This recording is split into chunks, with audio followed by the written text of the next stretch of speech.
이 시간 각 가정에서 예배하시는 주님의 십자가 교회 모든 성도님들 주님의 이름으로 환영하고 축복합니다.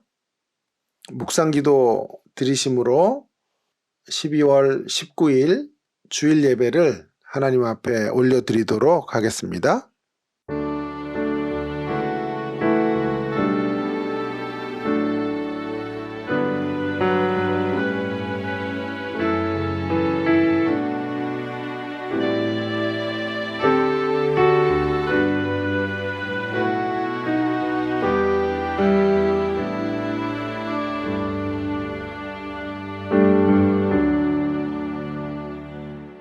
사도신경으로 우리들의 신앙을 함께 고백하도록 하겠습니다.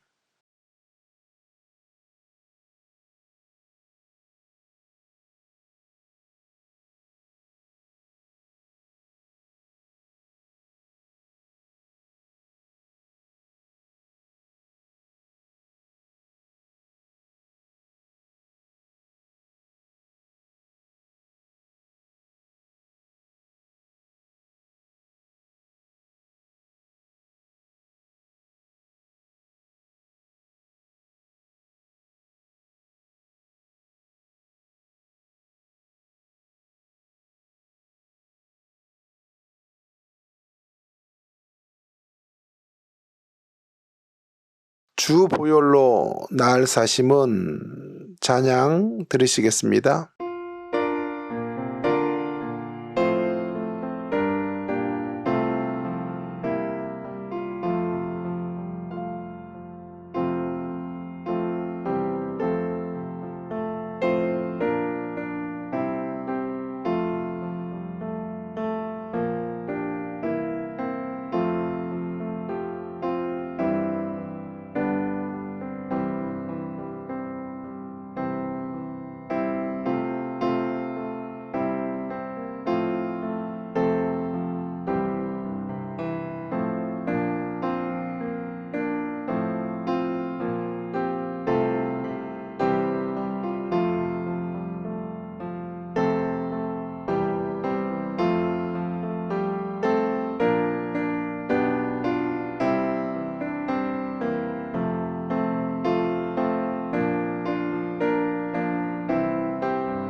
가족 가운데 한 분이 대표로 기도해 주시기를 바랍니다.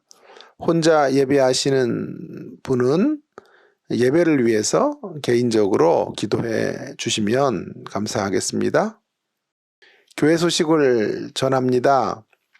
코로나19가 점점 더 맹위를 떨치고 있습니다. 건강에 특별히 유념해 주시기를 바라고요. 오늘부터 예배 형식이 조금 바뀌었습니다. 오디오로 이제 예배 순서들은 진행을 하되 설교는 영상으로 찍어서 그래서 영상과 오디오가 함께하는 그런 예배를 이제 오늘부터 드리도록 하겠습니다. 협조해 주시는 많은 분들께 진심으로 감사를 드립니다. 서 목사님 네 분 위해서 계속해서 기도해 주시기를 간곡히 부탁을 드립니다. 예, 이 시간 우리에게 주시는 하나님의 말씀은 누가복음 2장 1절에서 7절까지입니다. 제가 받들어 봉독하겠습니다. 그때에 가이사 아우구스가 영을 내려 천하로 다 호적하라 하였으니 이 호적은 구레네오가 수리아 총독이 되었을 때 처음 한 것이라. 모든 사람이 호적하러 각각 고향으로 돌아가매 요셉도 다윗의 집 족속이므로 갈릴리 나사렛 동네에서 유대를 향하여 베들레헴이라 하는 다윗의 동네로 그 약혼한 마리아와 함께 호적하러 올라가니 마리아가 이미 잉태하였더라. 거기 있을 그때에 해산할 날이 차서 첫 아들을 낳아 강포로 싸서 구유에 뉘었으니 이는 여관에 있을 곳이 없음이러라. 아멘. 우리는 지금 성탄을 앞에 두고 있기 때문에 오늘 성탄절 메시지를 함께 나누어 보도록 하겠습니다. 연말이 오면 한 해 동안 있었던 사건들을 핵심 키워드로 정리하는 그런 뉴스들을 우리가 종종 보게 됩니다. 예를 들면 이런 것이지요. 2021년 10대 키워드로 보는 10대 뉴스 예를 들면 그런 것이 되겠습니다. 그렇다면 여러분들에게 올해 가장 의미심장한 2021년도를 한마디의 키워드로 말한다면 무엇이 될 수 있겠습니까? 모르긴 해도 최고 많이 언급되어지는 차트 순위 상위권에는 아마 코로나와 관련된 키워드들이 자리를 잡을 것이라고 봅니다. 예를 들면 백신, 델타 변이, 오미크론 이런 것들이 되지 않을까 싶습니다. 저의 오늘 관심은 성탄의 핵심 키워드에 대하여 생각해 보는 것입니다. 올해 유난히 제 딸이 성탄을 손꼽아 기다리고 있습니다. 그것을 보면서 해마다 그래왔지만 올해는 더더욱 성탄을 간절히 열망하는 모습이 우리 딸이 신앙이 깊어져서 그런가 하는 생각을 순간 했지만 그것이 아니었습니다. 실상 제 딸이 성탄을 기다리는 이유는 신앙적인 것이 아니라 늘 그러했듯이 공식적으로 이 성탄의 기간 동안 성탄절에 자기가 사고 싶은 것을 요청할 수 있기 때문입니다. 처음에는 크리스마스에 하나밖에 없는 소중한 딸에게 무엇을 선물할 것인지 그렇게 저에게 묻더라고요. 제가 아무 대꾸를 하지 않자 이제는 자신이 사고 싶은 품목을 말하는 거예요. 뽀글이 자켓 브랜드 이름을 저에게 멸과같이 쇠뇌를 합니다. 그리고 계속해서 그것이 꼭 있어야 된다고 이번 크리스마스 선물로 꼭 그걸 받고 싶다고 하루에도 수차례씩 저에게 이야기를 하는 것입니다. 이렇게 제 딸에게 성탄은 자신이 가지고 싶은 것을 살 수 있는 날이기에 성탄의 키워드는 단연 선물 혹은 쇼핑이 될 것입니다. 그렇다면 이제 성경은 성탄의 핵심 키워드로 무엇을 제시하고 있는지 궁금합니다. 이에 대한 답으로 저는 오늘 본문 7절을 중심으로 한 두 가지 성탄절의 메시지를 관통해가는 핵심 키워드 두 가지를 좀 생각해 보려고 합니다. 하나는 첫 아들이라는 것이고요. 또 다른 하나는 빈 방이라고 하는 것입니다. 성탄을 대변하는 키워드가 좀 다소 생소하지 않습니까? 생소하지 않으시다면 제 이 전략이 잘 먹히지 않는 거죠. 제가 요즘 설교 감각이 조금씩 떨어져서 제가 의도한 대로 이렇게 먹히지가 않는 경우들이 많습니다. 자, 어쨌든 이제 구체적으로 제가 제시한 두 가지 키워드를 중심으로 성탄의 시즌을 맞이하는 우리를 향하신 하나님의 교훈을 찾아보도록 하겠습니다. 먼저 첫 번째 성탄을 위한 키워드는 첫 아들이라고 하는 것입니다. 다소 생소하시겠지만 그동안 우리가 놓쳐왔던 성탄에 대한 첫 번째 핵심 키워드는 첫 아들입니다. 첫 아들. 7절에 보시면 첫 아들을 낳아라고 되어 있습니다. 그냥 액면가 그대로 읽으면 마리아가 첫 번째 아들을 낳았다라는 뜻입니다. 첫 번째 아들이 있었다라고 하는 것은 마리아에게 또 다른 자녀들, 그러니까 예수님의 형제들이 후에 생겼다라는 것을 유추하게 합니다. 가능한 추측이지만 아무리 봐도 성경을 통해 뭐 그런 정보를 우리가 얻어내고, 아니 성경이 그런 인포메이션을 주기 위해서 첫 아들이라고 하는 말을 지금 쓰고 있는 것 같지는 않습니다.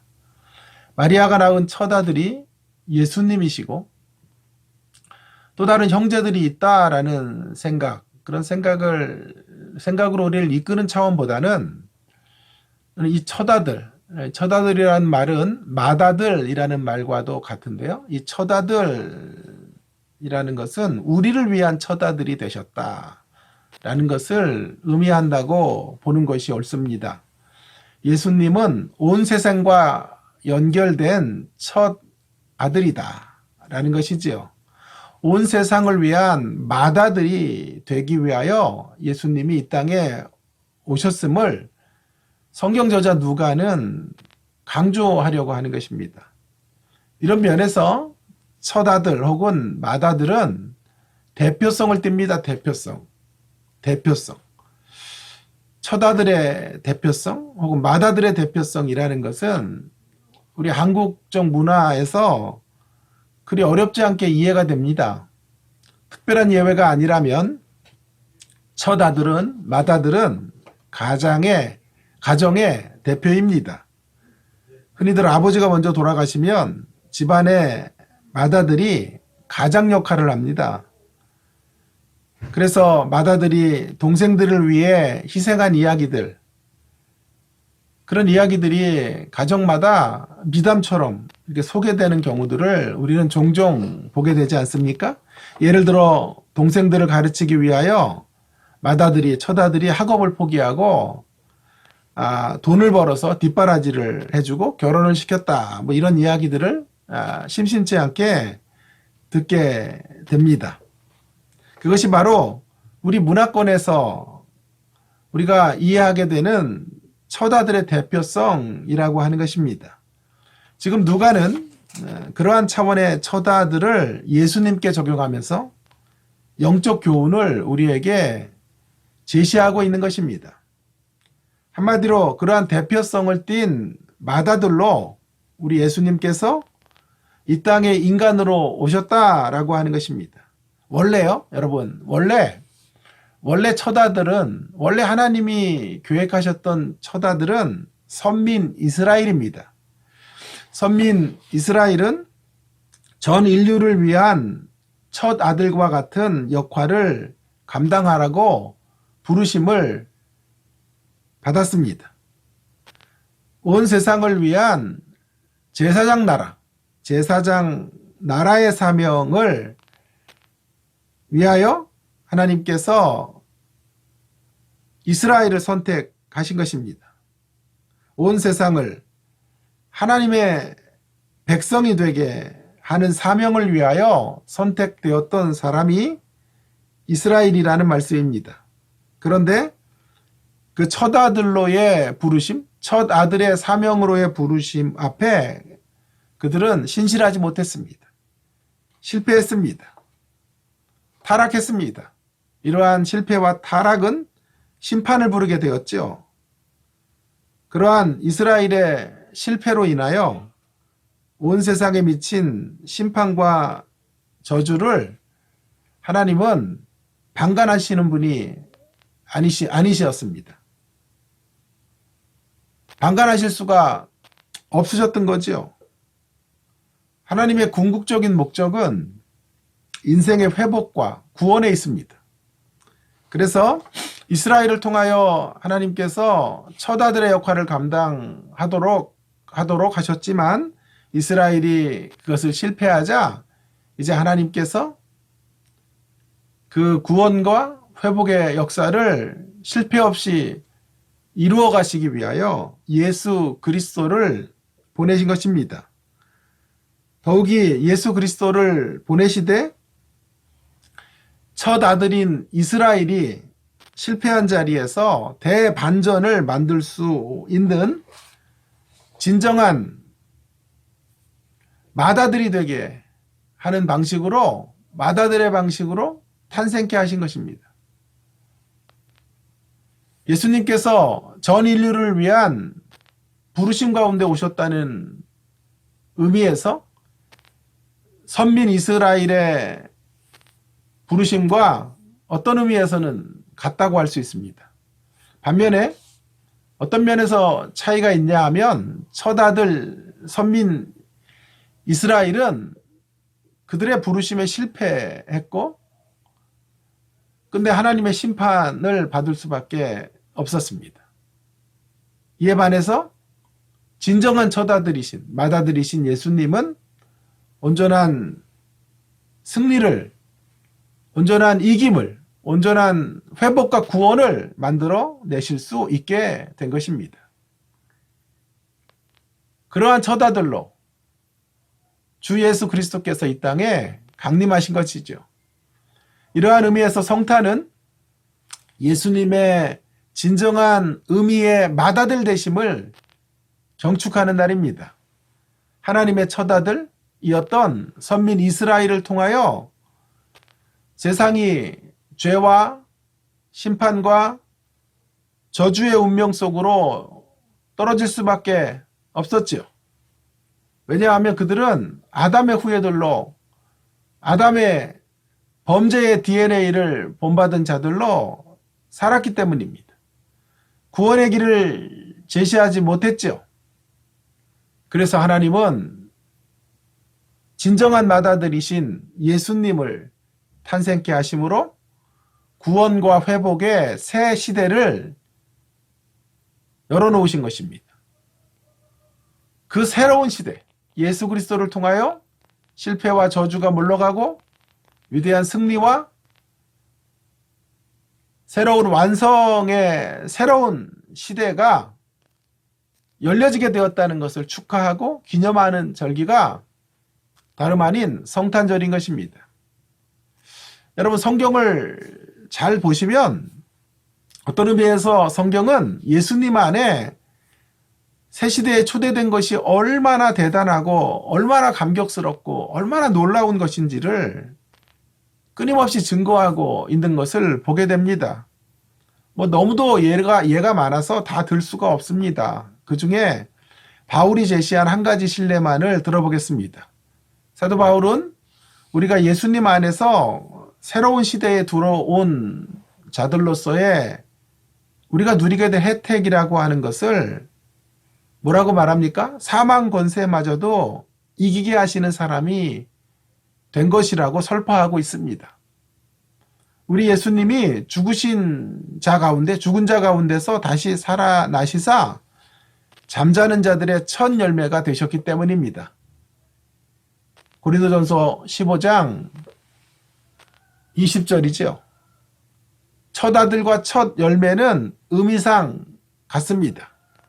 첫 아들이 부활의 첫 열매가 되셔서 이제 그분 안에 있는 모든 인생들이 죄와 사망의 권세를 깨뜨리고 부활의 자리로 나갈 수 있게 만들어 주신 것입니다.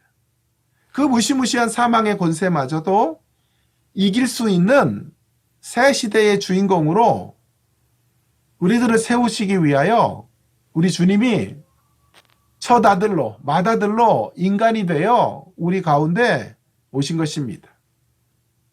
이 주님의 오심을 축하하며 다시금 감사함으로 찬미의 노래를 목 놓아 부르는 근본 성탄의 시즌이 되기를 주님의 이름으로 축원합니다. 자, 지금까지 저는 성탄의 키워드로 첫 아들에 대하여 언급을 했습니다. 첫 아들이 주는 교훈으로 첫 아들이 이스라엘이 실패한, 이스라엘도 선민이었고 하나님의 맏아들이었으나 그들이 실패한 그 자리에서 구원과 이김의 새 시대를 가져오기 위하여 오셨다고 말씀을 드렸습니다. 중요한 건 그런 새 시대를 위한 예찬만으로 멈추면 안 되는 것입니다. 제가 자주 쓰는 표현으로 이와 같은 예수님의 탄생과 오심의 교훈이 그림의 떡이 되지 않아야 합니다. 그림의 떡이 아니라 실물떡이 되어야 합니다. 맛보고 누리고 배불리 먹을 수 있는 떡이 되어야 합니다. 어떻게 그럴 수 있을까요? 어떻게 예수님의 오심이 우리와 관계된 이야기가 될 수 있을까요? 자, 그러기 위해서 그저 멀리서 예수님의 오심을 이렇게 축하하는 정도가 아니라 캐럴 정도를 부르며 그렇게 성탄을 지내는 사람 정도가 아니라 이 예수님의 탄생과 우리의 삶이 밀접한 연관성 안으로 들어가기 위해서는 무엇이 필요할까요? 그것이 바로 두 번째 키워드를 생각하게 되는 이유입니다. 두 번째 키워드는 빈 방이라고 하는 것입니다. 빈 방. 7절을 다시 보겠습니다. 첫 아들을 낳아 강포에 싸서 구유에 뉘었으니 이는 여관에 있을 곳이 없음이러라.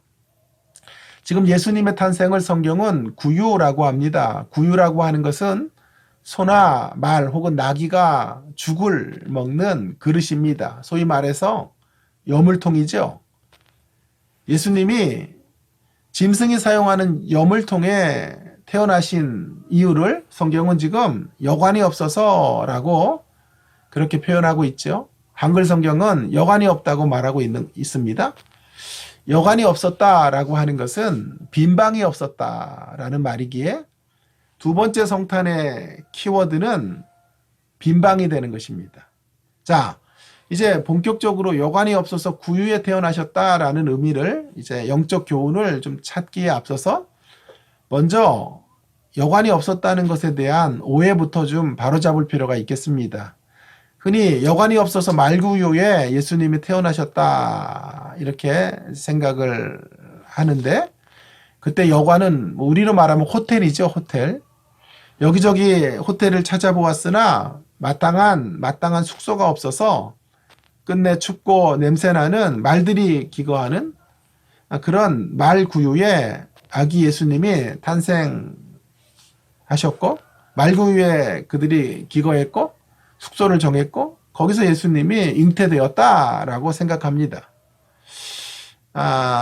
그 당시 왜 그러면 이 여관이 없었고 방이 없었을까요? 오늘 본문에 보시면 1절에 보시면 가이사 아우구스가 영을 내려 호적 신고를 하도록 한 거지요. 지금처럼 이 거주지에서 호적 조사를 하는 것이 아니라 출생지에서 조사를 해야 했던 것 같습니다. 그러한 이유로 베들레헴의 사람들이 몰려들게 된 거죠. 베들레헴에서 출생한 사람들이 호적 조사를 위해서 그것에 응하기 위해서 이제 고향으로 돌아온 것입니다. 그래서 여관이 없었다. 이렇게 추측하는 거죠. 이것이 우리가 그동안 익숙하게 들었던 이야기입니다. 자, 그런데 보세요, 여러분. 그런데 이러한 우리들의 추론에 대하여 반론을 제기하는 분들이 최근에 많습니다. 여관이라고 하는 헬라어 단어가 판도게이온이라는 단어인데요. 여관이라고 하는 단어, 주막이라는 단어를 이런 이제 판도케이온인데요. 판도케이온이라는 단어로 여관을 표현하고, 근데 여기에서 이제 여관이라고 번역된 말씀은 까따리마라는 헬라어인데요. 까따리마라는 표현을 썼다는 거죠. 그래서 판도게이온이라는 말을 써야 되는데 까따리마라는 말을 썼다는 것을 통해서 이것은 여관이 아니다라고 이제 많은 학자들이 말하게 되는 거죠. 그래서 여기서 말하는 여관을 객실로 객실이다, 이렇게 객실이라고 표현하는 것이 옳다, 이렇게 주장을 하기에 이르게 되는 거죠. 또한 베들레헴에는 여관이 없었다라고 말하는 사람도 있습니다. 자, 이것이 맞다면, 이러한 주장이 옳다면 그동안 예수님이 탄생하신 장소에 대한 우리의 생각들을 일부 수정할 필요가 있어 보입니다. 요셉과 마리아가요, 잘 들어주세요. 마리아가 여관을 찾고 만삭의 상태로 여관을 여기저기 찾다가 없어가지고 집 밖에 있는 어떤 말구유에 가셔서 거기 여물통에다가 예수님을 낳았다. 눌 자리가 없어서 구유에 나셨다. 이런 식의 생각으로 우리가 그동안 성탄에 예수님을 기념했는데요. 그렇지 않다는 거죠. 예수님이 태어날 당시 베들레헴의 보통 평범한 가정, 가난하거나 평범한 가정의 집 구조를 알면 이러한 주장이 설득력이 없다라는 것인데요. 보통 이런 가정의 집 구조는요, 어떤 식으로 되어 있었냐 하면, 보통 가난한 집의 가정은 이제 가족들이 기거하는 방이 있었고, 또 안쪽에는 객실이 있어요. 객실. 그 객실이 까따리마라고 하는 여기 여관이라는 뜻이었다는 거죠. 그리고 그 안에, 그 집 안에 이 소와 나귀와 말을 길렀어요. 낮에는 물론 집 밖으로 데리고 나갔지만 밤에 어떤 위협을 받을 수도 있고 또 어떤 뜻밖의 사태들이 벌어질 수가 있기 때문에 이 짐승들을 굉장히 애지중지하고 소중히 다루었던 유대인들은 집 안에다가 이제 구유를 두었다는 거죠. 말구유를 두고 또 저녁이 되면 여물통을 깨끗이 씻어서 이제 그렇게 또 음식을 그곳에 다음날 담을 수 있는 준비를 했다라고 하는 것입니다. 자, 제가 지금 여기 이렇게 보이시는지 모르겠는데요. 여러분의 주보에 제가 한번 넣어 드리겠는데요. 이렇게 집이요, 가족들이 거하는 방이 있고요, 가운데요. 가족들이 거하는 방이 있고, 객실이 있다는 거죠. 이게 없었다는 거예요. 그리고 여기 구유가 있지 않습니까? 구유가. 계단을 따라서 마구간으로 가고, 여기 구유가 있는데, 예수님이 여기서 나셨다라고 하는 거죠. 그러니까 집 밖에 있는 어떤 말구유관에서 나신 게 아니라, 이 구유에 나셨고, 그것은 집 안에 있었다라는 이야기가 되는 것입니다. 그런 의미에서 객실이 없었다라고 하는 거죠. 자, 이런 주장을 아주 강하게 펼치는 사람은 40년 동안 이스라엘 일대에 살면서 연구를 했던 케네스 베일리라고 하는 학자가 주장하는 바입니다. 이스라엘의 가옥 구조상 우리가 생각하는 예수님의 탄생 장소는 오해가 있다라는 것이죠. 그러면서 그는 예수님이 한 평범한 농가에서 탄생하셨기에 그 예수님의 구유는 차갑고 쓸쓸한 가축우리가 아니라 따뜻하고 살가운 집안이었다. 예수님은 방이 둘 있는 소박한 시골집에 태어나셨다는 거예요. 이것이 맞다면 우리는 성탄절 연극을 다시 써야 한다. 그 연극을 다시 쓰면 이야기가 경박해지는 것이 아니라 오히려 풍성해질 것이다 라고 케네스 베일리라는 사람은 그렇게 이야기를 했습니다. 베일리의 견해에 상당한 일리가 있어 보입니다. 성경의 배경을 아는 것이 얼마나 중요한 것인지 그를 통해 우리가 배우게 됩니다. 그러나 한 가지 동의가 안 되는 대목이 있습니다. 성경의 배경만 가지고 성경을 다 풀려고 하는 것도 저는 위험하다고 생각해요. 배경 없이 푸는 것도 위험하지만 배경만 가지고 성경을 연구하려고 드는 것도 한계가 있다고 생각하는데요. 그래서 이 베일리의 주장을 따라가는 많은 학자들은 예수님이 집안에서 태어났기에 예수님의 탄생을 누추함이나 가난이나 세상의 냉담한 반응 같은 것과 연결하는 것은 잘못이라고 주장하기에 이르게 되는 거죠. 그러면 그동안 우리가 지켜왔던 성탄절의 이미지와 생각들, 그동안 가져왔던 이미지와 생각들을 전면적으로 다 뒤집어 엎게 되는 것입니다. 과연 그럴까요?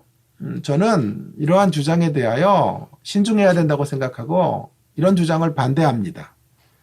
비록 유대인들의 집 구조를 통하여 그동안 오해했던 것들을 바로잡는 것은 귀한 것이지만 그렇기 때문에 예수님께서 사람들의 환영을 받았다거나 한 어떤 목가적인 집 혹은 뭐라 그래야 이게 목자의 집에 한 농부의 집에 아주 환대를 받아서 아기를 편안하게 낳았다. 뭐 이런 식으로 생각하는 것은 좀 무리수가 있다고 생각해요.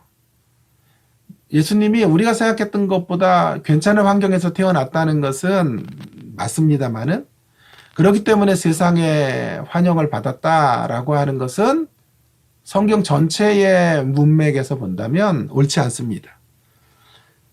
많이 고민을 했는데 그래서 제가 주목하게 된 대목은 뭐냐 하면 예수님이 최악의 환경에서 탄생하지 않은 것은 1차적으로 수용하지만 그러나 여전히 제가 중요하게 여기는 대목은 객실이 없었다는 것에 좀 방점을 두고 싶습니다. 빈방이 없었다는 거죠. 생각해 보세요. 주인이 기거하는 식구들이 기거하는 방이 있고 안쪽에 손님방이 있어요. 호적하러 왔기 때문에 그 방들이 다 차 있는데 만삭의 여인이 오늘 내일 애를 낳아야 되는 상태로 만삭의 여인이 말구유 옆에 구유에 거기서 들어와 있는 거예요. 그러면 어떻게 돼야 되겠습니까? 당연히 손님방에 있는 사람들이 자신의 방을 내줘야죠. 이곳에서 애를 출산하십시오 라고 해야 되는데 아무도 그런 제안을 하는 사람이 없었다라고 하는 거예요. 객실에 사람들이 가득 차서 온 인류의 왕으로 오신 만왕의 왕이신 예수님을 위한 빈방을 마련하지 않았다라고 하는 것입니다. 그래서 오늘 이 유대인들의 가옥 구조를 가지고 마치 예수님이 쓸쓸하게 예수님이 외롭게 예수님의 배척 속에서 태어나신 게 아니라고 말하려고 하는 시도는 일리는 있으나 따를 수가 없는 거예요. 여전히 객실이 부족했다는 것, 객실에 있는 사람들이 자신의 방을 내어주지 않았다라고 하는 것, 그래서 빈방이 강조되어야 한다는 것을 오늘 저는 아주 중요하게 여러분에게 지적하고 싶습니다. 그렇다면 빈방이 없었다라고 하는 것에 깊은 영적인 의미가 여기서 이제 밝혀질 수가 있는 것입니다. 비약인지 모르겠습니다만은 객실이 없다, 집안에 빈방이 없다라고 하는 것은 굉장한 의미가 있습니다. 이 영적인 의미를 이 안에 담아 놓았다고 생각하는데요. 그 말은 예수님이 오셨지만 그분을 맞이할 수 있는 심령의 빈방이 없었다는 것을 의미하는 것입니다. 예수님이 기거하셔야 할 내면의 방에, 우리 마음의 방에 그분을 위해 내어드릴 공간이 없는 거예요. 그런 이야기를 하고 있는 것입니다. 중요한 건 우리의 마음과 우리의 심령과 우리의 속사람인 거죠. 자, 첫 번째 키워드와 이제 연결해 보도록 하겠습니다. 예수님의 탄생 이야기가 그저 그림의 떡이 되면 안 된다고 했습니다. 예수님의 탄생 이야기가 그림의 떡이 아니라 우리가 누려야 될 생명의 떡이 되어야 한다고 말씀을 드렸는데요. 실물떡이 되어야 한다고 말씀을 드렸는데요. 예수님의 이야기가, 성탄 이야기가 그림의 떡이 되는 자리는 예수님을 향한 공간을 내어드리지 않으면, 우리 존재의 중심에 예수님을 왕으로 모시지 않으면 예수님의 이야기는 우리와 상관이 없는 이야기가 되고 맙니다. 반대로 예수님의 이야기가 생명의 떡으로 누려지는 이야기가 되려면 그분에게 우리의 빈 공간을 내어드려야 하는 것입니다. 우리를 비워야 하는 것입니다. 우리 안에 있는 쓰레기통을 비워야 되는 것입니다. 컴퓨터를 쓸 때 자료들이 가득 저장되어져 있으면 좋은 자료, 정말 저장해야 될 자료들이 들어오지 못하지요. 그래서 어떻게 해야 됩니까? 새로운 자료를 저장하기 위해서는 이전 쓰레기 자료들, 쓸모없는 자료들을, 용량을 차지하는 것들을 비워야 합니다. 다이어트 시켜야 합니다. 아낌없이 삭제 버튼을 눌러서 잡동사니를 버리고 빈 공간을 만들어야 새로운 좋은 정보들이 들어오고 좋은 파일들이 그 자리를 차지하게 되는 것입니다. 이와 같이 우리의 심령 안에 가득 채워져 있는 탐욕과 이기심과 정욕과 나를 중심으로 살아가는 가치와 이 세상의 정신과 헛된 생각들로 가득 차 있는 것들을 비워야 합니다. 우리의 심령이 빈방이 되어야 합니다. 그리고 그 빈방 안에 그 빈방을 예수님으로, 그분의 말씀으로 채워야 합니다. 그때 우리는 예수님의 성탄 이야기와 연결되어지게 되는 것입니다. 그때 예수님의 성탄 이야기가 나의 성탄 이야기가 되는 것입니다. 다시요. 예수님의 성탄 이야기가 그때 우리들의 성탄 이야기가 되어지는 것입니다. 예수님의 탄생 이야기로 인하여 나의 새로운 탄생 이야기가 새롭게 쓰여지게 되는 것이죠. 그것도 한 번으로는 안 됩니다. 성탄의 계절이 매년마다 돌아오듯이 우리들의 탄생 이야기도 계속되어야 합니다. 우리 날마다 태어나야 합니다. 날마다 옛것에 대하여 죽고, 욕망에 대하여 죽고, 세상에 대하여 죽고, 정과 욕심을 십자가에 못 박은 자로 죽고, 날마다 다시 예수님 안에서 태어나는 사람들이 되어야 합니다. 이것이 두 번째 성탄 이야기입니다. 첫 번째 이야기와 두 번째 이야기 키워드를 가지고 이제 성탄의 이야기를 이렇게 정리할 수 있겠습니다. 성탄의 이야기를 한 문장으로 집약하면 이렇습니다. 너희의 심령에 빈방을 마련하여 처다들러 오신 예수님을 영원토록 영접하고 또 영접하고 또 영접해드려 함께 살아가는 일에 전력을 다하라. 이것이 누가가 밝히고 있는, 누가가 두 가지 키워드로 밝혀주는 성탄의 메시지가 되는 것입니다. 자, 이제 결론을 내시나요? 결론은 이제 앞에 이야기들을 요약만 하면 되는데 저는 마지막 권면을 위한 클라이막스로 나아가 보려고 합니다. 최종적 국면입니다. 여러분, 성탄의 주님을 받아들이는 것이 왜 쉽지 않을까요? 만왕의 왕이 오셨는데 왜 빈방을 드리지 못하는 걸까요? 손님방을 왜 내드리지 못하는 걸까요? 왜 안방을 내어드리지 못하는 걸까요? 그것이 마지막 국면입니다. 비록 손님 대접에 예의를 갖추기 위해 방 안에 드리기는 했으나, 집 안으로 드리긴 했으나 방을 내어주지는 못하는 거죠. 왜 그럴까요? 예수님이 왕의 형체로 오시지 않았기 때문입니다. 오히려 종의 형체로 오셨기 때문입니다. 종의 형체로 오신 예수님에게 나를 맡기기가 참 힘든 거죠. 종으로 왔으니까. 이 종의 형체로 오신 분을 알아보고 우리를 맡겨야 그분을 향해 빈방을 한 번이 아니라 지속적으로 내어드려야 우리가 변하고 예수님의 탄생 이야기와 연결된 사람으로 한 생애를 살아가게 되는 거예요. 그런데 예수님은 그렇게 오시지 않았죠. 로마의 황제 가이사는 호적을 하며 사람들의 세금을 거두기 위해, 착취하기 위해 그렇게 세상을 다스리는 왕이에요. 그러나 우리 예수님은 오히려 착취당하는 사람들을 구원하시기 위하여 구유에 오시는 분으로 왕이십니다. 그분이 천군천사를 대동하고 만약에 오셨다면 이 땅의 모든 인생들이 그분을 영접했겠죠.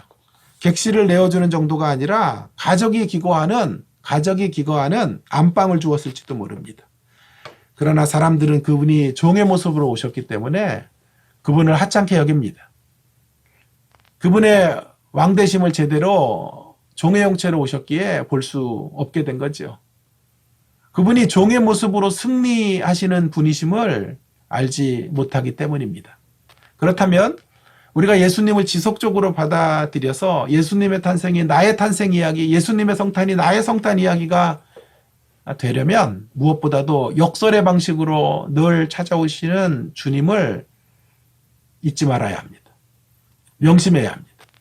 역설의 방식으로 우리를 만나주신다는 것을 늘 생각하고 그 주님 앞으로 나가야 되고 그 역설의 주님으로 오시는 분을 영접해 드려야 되는 것입니다.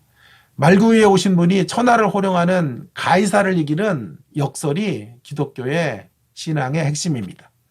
눈에 보이는 가이사의 방식이 아니라 우리 주님의 역설의 방식을 따라가는 저와 여러분 모두가 되기를 바랍니다.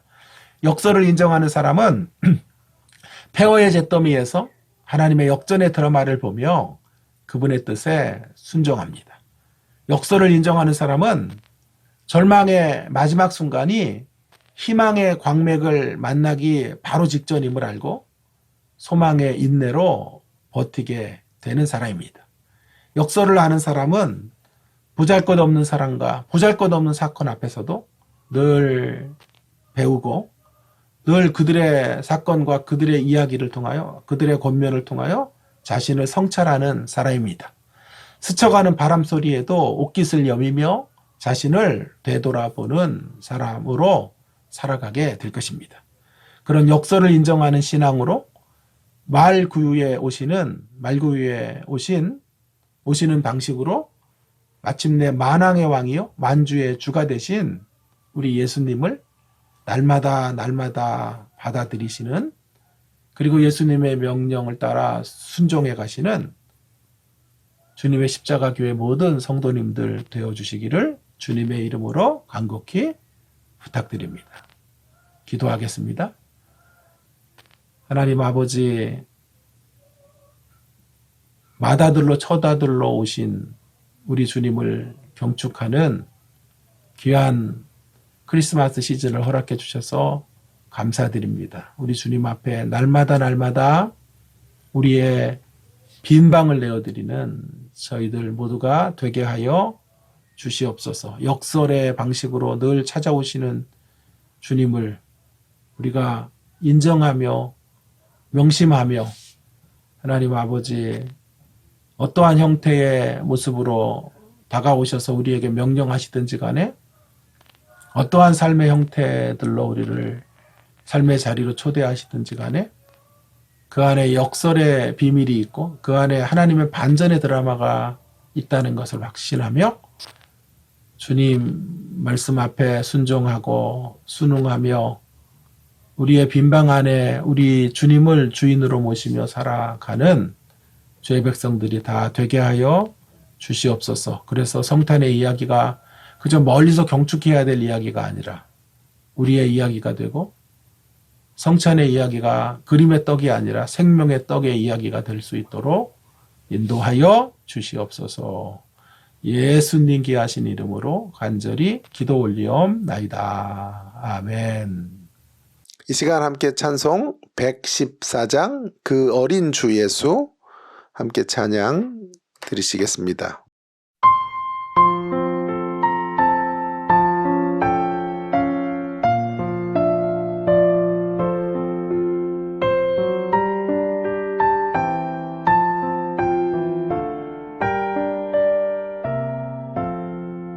그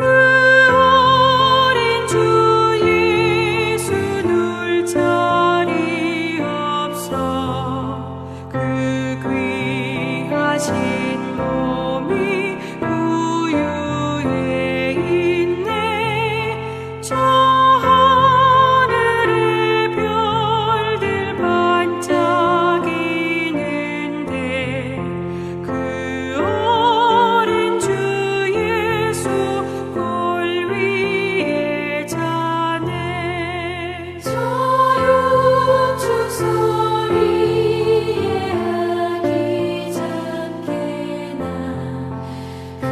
순하신 예수 보시지 않네 귀하신 예수를 나 사랑하니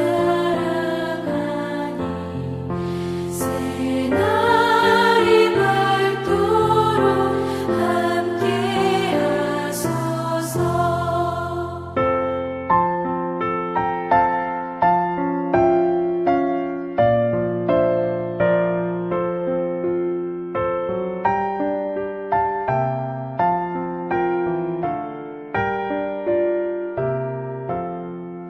주 예수 내 곁에 가까이 계셔 그 한없는 사랑 늘 베푸시고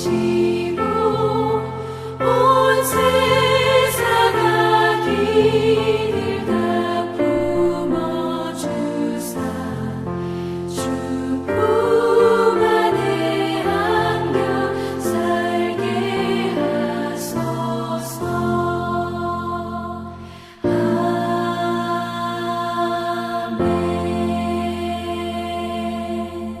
아멘.